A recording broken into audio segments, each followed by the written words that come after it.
So Iran is warning any attack on the region would lead to war as the US heightens its military assets in the Middle East. Trump, of course, is claiming that he wants a deal on this. Joining me live is Sky News US analyst Michael Ware. Thank you for your time this morning, as always, Michael. What do you make of the situation? Look, this is a fascinating and extraordinarily dangerous and precarious time in the Middle East. Look, there's no question right now Iran is on the back foot in a way it has not been since the theocracy took power in 1979. It's being eroded from without and from within. We saw the 12-day war last June that had a significant impact on its nuclear weapons capability, but we're seeing these protests within. Its population is angry. The problem is that's not enough because, look, unless you've been to Tehran, unless you've personally dealt with the Revolutionary Guard Corps or its Quds Force, you'll never understand to look into their eyes how serious these people are. Look, the protests are real. They're across the country and they reflect the true feeling of the Iranians. The problem is that nothing will change as it stands because the Iranian security infrastructure is still very much in place and in control.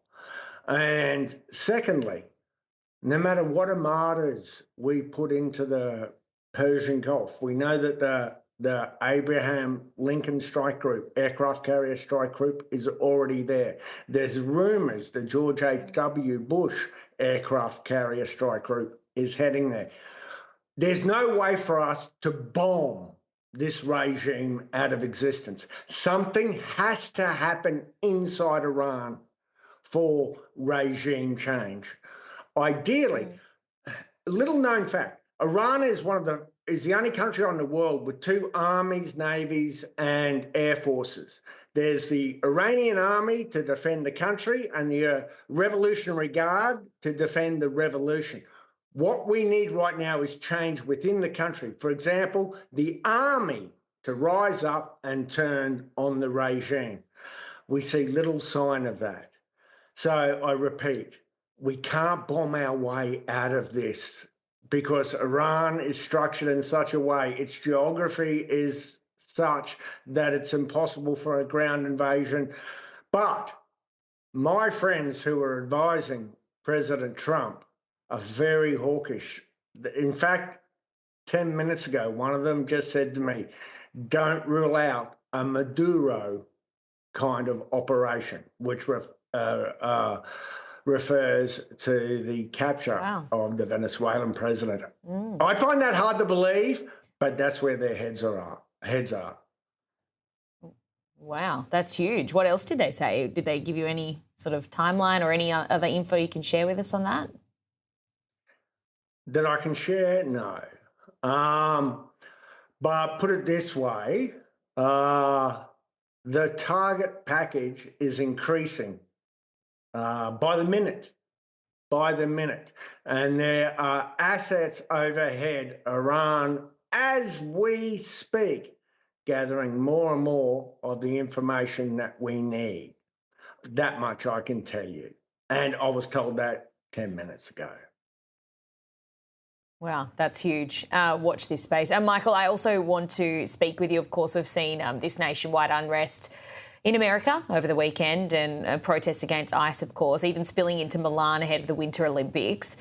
How do you see this kind of settling down? Will it settle down?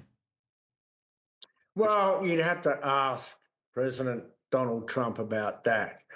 Now, last week I spoke about the Minnesota governor saying that the killing of the intensive care nurse from the Veterans Affairs Hospital, Preddy, could be an inflection point. He said it will be an inflection point in America. 1 week later, that's starting to seem prescient because, you know, Immigration control or border security rates well with everyone here in America. The execution of these ICE raids and these roundups and moving from LA to Portland to Minneapolis, that most Americans, 2/3 of America, including MAGA voters, are against the way that these operations are being executed and conducted. So we've seen the chief of the Border Patrol who was running the Minneapolis operation has been replaced by the border czar himself. We've seen President Trump walk back his rhetoric on the nature of these operations. We've seen now that the Department of Justice has launched a civil rights investigation into the killing of that American nurse a week ago. So this may be the beginning of an inflection point. They may have to start rolling back the nature of these operations. No one's going to shift on securing America's borders, but maybe the tenor of these masked troops or masked men in the street storming houses without a search warrant or anything else may be about to turn. Who knows? Who knows? Michael, thank you as always for your time on Sky. We'll see you soon. Thank you.